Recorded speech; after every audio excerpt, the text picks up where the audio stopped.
Welcome back to my YouTube channel. आज की हमारी कहानी है मुंशी प्रेमचंद की कहानी स्त्री और पुरुष। विपिन बाबू एक कवि थे जिन्हें दुनिया में सबसे ज़्यादा सुंदर रचना महिलाएं ही लगती थी। इनकी कविताओं में भी सिर्फ महिलाओं के रूप, सुंदरता और यौवन की ही तारीफ हुआ करती थी। जैसे ही किसी महिला का जिक्र होता तो ये अलग और सुंदर सी कल्पना की दुनिया में चले जाते थे। इन्होंने अपने जीवन में भी एक ऐसी ही सुंदर महिला की कल्पना की थी। विपिन बाबू के मन में था कि उनकी पत्नी फूल सी कोमल, सूरज जैसी चमक, कोयल सी आवाज़ और सुबह की लाली से शोभित हो। अब विपिन बाबू के कॉलेज की परीक्षा भी खत्म हो गई थी। विपिन के लिए कई सारे रिश्ते आ रहे थे। एक दिन विपिन के मामा ने उसकी शादी भी तय कर दी। विपिन का मन लड़की देखने का था। उसे देखना था कि जैसी पत्नी की वो कल्पना करता है वो वैसी है या नहीं। विपिन ने मामा से अपनी होने वाली पत्नी को देखने का निवेदन किया, लेकिन मामा ने उसे कहा कि वो बहुत ही सुंदर है, उन्होंने उसे खुद देखा है। मामा की बातों पर भरोसा करके विपिन ने शादी के लिए हाँ कर दी। शादी का दिन भी आ गया। मंडप के पास बैठा विपिन अपनी पत्नी को देखने के लिए उतावला था। होने वाली पत्नी को उसने गहनों से सजा हुआ देखा। चेहरे पर घूंघट, हाथों और पैरों की सुंदर उंगलियां देखकर उसके मन में थोड़ी राहत मिली। दूसरे दिन विदाई के बाद जैसे ही डोली विपिन के घर पहुंची तो वो तुरंत अपनी पत्नी को देखने के लिए दौड़ा। तब उसकी पत्नी पालकी से बाहर घूंघट उठाकर देख रही थी। जैसे ही विपिन की निगाहें उस पर पड़ी तो बहुत दुख हुआ। विपिन ने जैसी पत्नी के सपने देखे थे वो बिल्कुल भी वैसी नहीं थी। चौड़ा सा मुंह, चपटी नाक, फूले से गाल विपिन को बिल्कुल पसंद नहीं आए। रंग भले ही उजला था, लेकिन उसके अलावा विपिन के सपनों की दुल्हन से वो एकदम अलग थी। विपिन की सारी खुशी गुम हो गई। उसे मामा पर काफ़ी गुस्सा आया, जिन्होंने लड़की की तारीफ़ों के पुल बांधे थे। सबसे पहले अपने मामा से लड़ाई की, उसके बाद ससुराल वालों से और फिर अपने घर वालों से। विपिन के मन में हुआ कि इस महिला के साथ किस तरह से पूरा जीवन बिताऊंगा। इसके साथ पूरा जीवन मुझे कांटों भरा लगेगा। मैं सोच भी नहीं सकता कि ऐसी महिला से मेरी शादी हो गई है। मेरे क्या ख्वाब थे और क्या हो गया। भगवान को मेरे साथ ही ऐसा करना था। फिर उसके मन में हुआ कि शादी मैंने ज़बरदस्ती तो की नहीं थी। अब इस लड़की को क्या पता था कि पत्नी को लेकर मेरे क्या सपने थे, इसमें इसका क्या दोष है। इस सोच के बाद भी विपिन का दिल उसे स्वीकार करने को तैयार नहीं था। वो घंटों श्रृंगार करती थी, अपने बाल संवारती थी, लेकिन विपिन के मन को बिल्कुल भी नहीं भाती। विपिन हरदम उससे दूर भागता था और उसकी पत्नी पूरे भाव के साथ उसकी सेवा करना चाहती थी। होते होते विपिन घर में पल भर भी नहीं टिकता था। जब भी विपिन की पत्नी आशा उससे कुछ बात करने की कोशिश करती तो वो उसे दो खरी खोटी सुना देता। विपिन रोज़ दोस्तों के साथ बाहर जाता और पत्नी घर में उसका इंतजार करती रह जाती। काफ़ी दिनों के बाद जब विपिन घर खाना खाने के लिए आया तो आशा ने कहा कि आप मेरी वजह से घर में रहना ही छोड़ देंगे क्या। विपिन ने मुंह मोड़ते हुए जवाब दिया, घर में ही तो रहता हूँ, बस आजकल नौकरी ढूंढने के लिए ज़्यादा दौड़ भाग करनी पड़ती है। आशा ने कहा, मैं खूब जानती हूँ कि आप घर में क्यों नहीं टिकते हैं। आप किसी डॉक्टर से बात करके मेरा चेहरा वैसा क्यों नहीं बना देते जैसा आप चाहते हैं। विपिन से चिढ़ते हुए कहा, क्यों, तुम बेवजह फिजूल की बातें कर रही हो। तुम्हें यहाँ आने के लिए किसने कहा। उसकी पत्नी ने पूछा, जब आपको किसी चीज़ से परेशानी है तो उसका इलाज भी करना होगा ना। विपिन बोला, भगवान जिस काम को नहीं कर पाया उसे मैं कैसे कर दूंगा। गुस्से में आशा कहने लगी, इसके बारे में आपको सोचना चाहिए कि भगवान ने जो किया है उसके लिए मुझे सज़ा क्यों मिले। हर तरह की सूरत वाले लोग दुनिया में हैं, लेकिन उनके पति ऐसा व्यवहार उनसे नहीं करते। विपिन ने झल्लाते हुए जवाब दिया कि क्या मैं तुमसे कोई गलत व्यवहार करता हूँ। क्या कभी मैंने तुमसे लड़ाई की है। तुम ही मेरे सामने आकर मुझसे बहस करने लगती हो। ये सब सुनकर आशा वापस चली गई। उसे लगा कि इन्होंने मेरे प्रति अपना दिल पत्थर का बना लिया है। अब ये मेरी एक नहीं सुनेंगे। इधर विपिन का ऐसा रवैया देखते देखते आशा बीमार हो गई। वो अपनी ज़िंदगी से निराश थी। उधर बीमार आशा को देखने विपिन एक बार भी नहीं गया। उसके मन में था कि इसे कुछ हो जाए तो इस बार अपनी पसंद की लड़की से शादी कर लूँगा।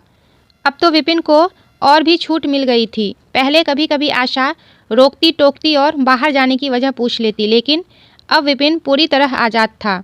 गलत आदतों में पड़कर विपिन सिर्फ अपने पैसे ही बर्बाद नहीं कर रहा था, बल्कि सेहत और चरित्र सब कुछ खो रहा था। होते होते विपिन का पूरा शरीर पीला और कमज़ोर पड़ने लगा। शरीर में सिर्फ हड्डियां ही नजर आ रही थी और आंखों के आसपास काले घेरे व गड्ढे पड़ गए थे।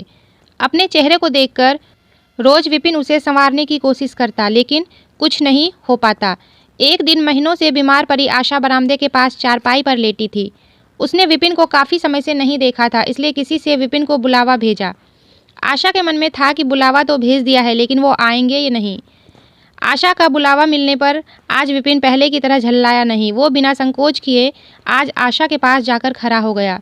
जैसे ही आशा ने उसे देखा तो हैरान हो गई। उसने पूछा, क्या आप बीमार हैं? बहुत दुबले हो गए हैं और पहचान में भी नहीं आ रहे हैं। विपिन ने कहा, जिंदा रहकर भी अब क्या करना है। आशा ने नाराज होते हुए विपिन का हाथ पकड़कर चारपाई पर बैठा दिया और बोली, दवाई क्यों नहीं करते? आज आशा के इस तरह उसे खींचने पर विपिन नाराज नहीं हुआ। उसके व्यवहार में वो कड़वाहट नहीं थी। उसका गुस्सा जैसे पिघल गया था। चारपाई में बैठते ही विपिन ने जवाब दिया, अब दवाई से मेरा कुछ नहीं होगा। मौत ही मुझे अपने साथ लेकर जाएगी। मैं ऐसा तुम्हें दुख देने के लिए नहीं कर रहा हूँ। मैं भयंकर रोग से ग्रस्त हूँ और अब मैं बच नहीं सकता। इतना कहते ही विपिन चारपाई पर बेहोश होकर गिर गया। उसका पूरा शरीर कांपने लगा और पसीना पसीना हो गया। विपिन की ये हालत देखकर महीनों से बीमार पड़ी आशा झट से बिस्तर से उठ गई। वो पानी लाकर विपिन के चेहरे पर मारने लगी, लेकिन उसे होश नहीं आया। शाम तक विपिन का मुंह टेढ़ा हो गया और शरीर में कोई हरकत नहीं थी। यह लकवा था जिसकी चपेट में विपिन आ गया था। इस रोग में बीमार आशा ने विपिन की खूब सेवा की। लगातार 15 दिन तक विपिन की स्थिति नाजुक बनी रही।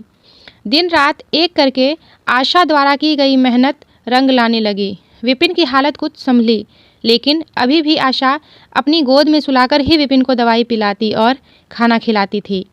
इन सब में वो अपनी तबीयत को जैसे भूल ही गई थी। शरीर बुखार से तपता था, लेकिन उसे विपिन की स्थिति के सामने खुद की सेहत कुछ भी नहीं लगती थी। अब विपिन के दोनों पैरों में थोड़ी ताकत आने लगी थी। होते होते 4-5 महीने में वो अपने पैरों पर खड़ा होने लगा, लेकिन उसका मुंह टेढ़े का टेढ़ा ही रहा। उसके चेहरे पर पहले जैसी रौनक भी नहीं रही। एक दिन अपना चेहरा शीशे में देखने के बाद विपिन ने कहा कि मुझे भगवान ने अपने किए की सज़ा दी है। आशा, मैंने तुम्हें सुंदर नहीं माना और आज देखो मैं कितना कुरूप हो गया हूँ। अब तुम भी मेरे साथ वैसा ही व्यवहार करो जैसा मैं तुम्हारे साथ किया करता था।